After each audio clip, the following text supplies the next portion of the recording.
नमस्कार प्यारे बच्चों, लक्ष्मण क्लासेस में आपका स्वागत है।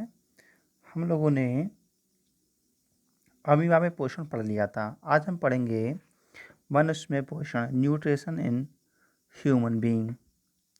ठीक है, तो देखिए, मनुष्य में पोषण प्राणी समभोज विधि के द्वारा होता है, जिसकी निम्न प्रक्रिया है।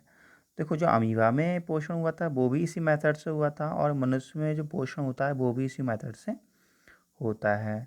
प्राणी समभोज विधि का मतलब ये होता है जैसे कि हम भोजन को खाते हैं, पचाते हैं और फिर उसको मलद्वार से बाहर निकाल देते हैं। तो ये पूरी प्रक्रिया है, ये प्राणी समभोज विधि ही होती है ना।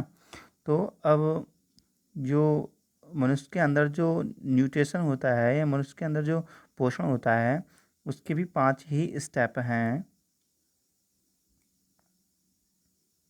ये देखिएगा, पहला है अंतर्ग्रहण करना, दूसरा पाचन करना, तीसरा अभिशोषण करना, चौथा स्वांगीकरण और वैक्षेपण।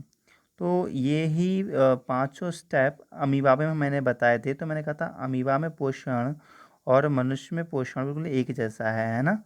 तो अब देखते हैं जो मनुष्य में पोषण चल रहा है। पहला स्टेप, पहला है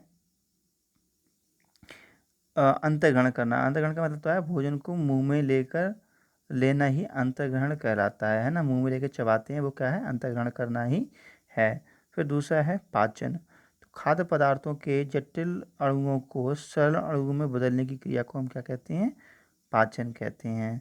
ठीक है, फिर है अवशोषण।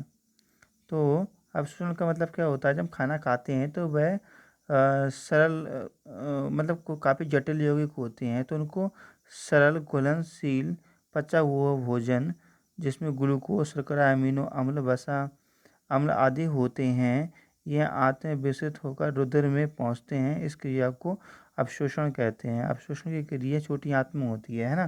जब अवशोषण का मतलब क्या होता है, जैसे कि हमने खाना खा लिया है और उसको पचा भी लिया है, तो पचाने के बाद जो उसके पोषक तत्व होते हैं वो हमारे बॉडी में जब अवशोषित होते हैं और वो रुधिर कणिकाओं में पहुंचते हैं, तो इस क्रिया को हम क्या कहते हैं, अवशोषण ही कहते हैं। ठीक है, अब है एसिमिलेशन अर्थात स्वांगीकरण।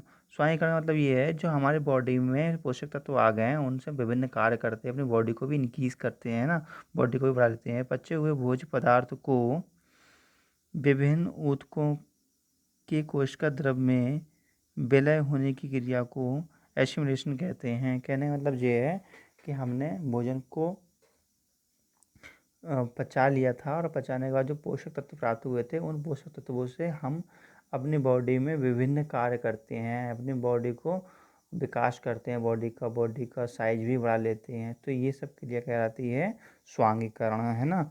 उसके बाद आता है बहिक्षेपण। बहिक्षेपण का मतलब होता है मल विसर्जन या मलाशय विसर्जन, है ना। इसमें क्या होता है, जो अवशिष्ट पदार्थ होते हैं उसका हम विसर्जन करते हैं, वो बाहर निकलते हैं, है ना।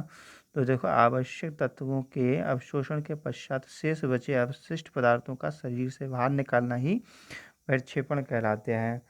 तो प्यारे बच्चों, इस वीडियो में बस इतना ही मैं आपको बताऊंगा, क्योंकि जो अगला टॉपिक आने वाला है वो मनुष्य में पाचन से रिलेटेड है, और मनुष्य में पाचन बहुत ही लॉन्ग टॉपिक है।